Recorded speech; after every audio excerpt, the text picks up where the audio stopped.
आप देख रहे हैं देश का तेजी से बढ़ता हुआ चैनल इंडिया वॉइस 24 न्यूज खबर की दूसरा प्रश्न जो आपने कहा है कि राहुल जी ने कहा है कि प्रधानमंत्री जी आपने कहा कि न कोई देश में घुसा है चीन का सैनिक, न हमारी जमीन पर किसी ने कब्जा किया है, जबकि सैटेलाइट यह दिखाती है कि चीन ने हमारी जमीन पर कब्जा कर लिया है। यह देश फैक्ट जानना चाहता है, यह देश तथ्यों को जानना चाहता है। देश के सैनिकों के और उसके परिवारों का हम पूरे सम्मान करते हैं, भावनाओं का सम्मान करते हैं, लेकिन उनका सहारा लेकर ढाल बनकर आप फैक्ट को छुपा नहीं सकते हैं। यह देश जानना चाहता है कि कितना बड़ा भूभाग चाइना ने हमारे देश का कब्जा कर लिया है। यह देश यह भी जानना चाहता है कि हमारे निहत्थे सैनिकों पर किन परिस्थितियों में वार किया गया। प्रधानमंत्री जी, आप 11 बार चीन जा चुके हैं, इसके बावजूद आपकी नीतियां पूरी तरह से फ्लॉप साबित हुए हैं। ये कोई नई बात नहीं कही है राहुल जी ने। राहुल जी ने कहा है नरेंद्र मोदी जी सरेंडर मोदी हो गए हैं। भारतवर्ष का पूरा बॉर्डर इलाका चारों तरफ से लोग हमले कर रहे हैं। कल अगर कोई भूटान भी अगर हमारी तरफ बांग्लादेश आंख दिखाता है तो इसमें भी कोई अतिशयोक्ति नहीं होगी।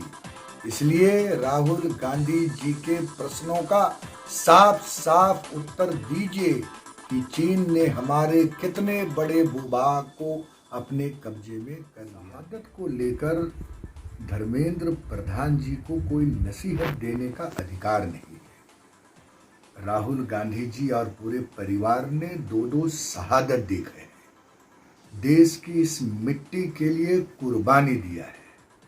इसलिए धर्मेंद्र प्रधान जी कृपा करके शहादत का नसीहत न दें। राहुल गांधी ने जो सवाल प्रधानमंत्री जी से पूछा है वो पूछने का पूरा अधिकार उनको है और उनका जवाब देना चाहिए। दूसरी बात, इस वर्चुअल रैली से जिसमें करोड़ों रुपए खर्च किए जा रहे हैं, कोरोना महामारी से उसका क्या संबंध? क्या उससे रोजगार मिल जाएंगे? क्या वर्चुअल रैली से कोरोना महामारी के संक्रमण को दूर करने में कोई फायदा मिलेगा? ये सीधे तौर पर इस कहावत को चरितार्थ करती है, हसुआ का विवाह और खुरपी का लगन।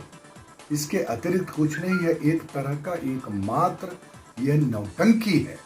और भारतीय जनता पार्टी के झारखंड के 3 पूर्व मुख्यमंत्रियों को यह बताना चाहिए कि 3 महीने के लॉकडाउन के दौरान उन्होंने राज्य की जनता के लिए क्या किया है।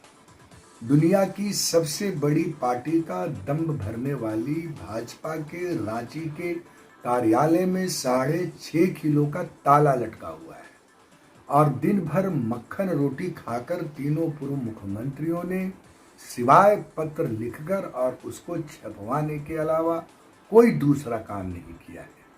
और आज जब पूरी देश को नीलामी के कगार पर खड़ा कर दिया प्रधानमंत्री जी ने, जिस कोयले का राष्ट्रीयकरण करके मजदूरों को सम्मान देने का काम पूर्व प्रधानमंत्री श्रीमती इंदिरा गांधी ने किया था, आज पूरे झारखंड की जमीन पर केंद्र सरकार की, गुजरात की और महाराष्ट्र की नजर है।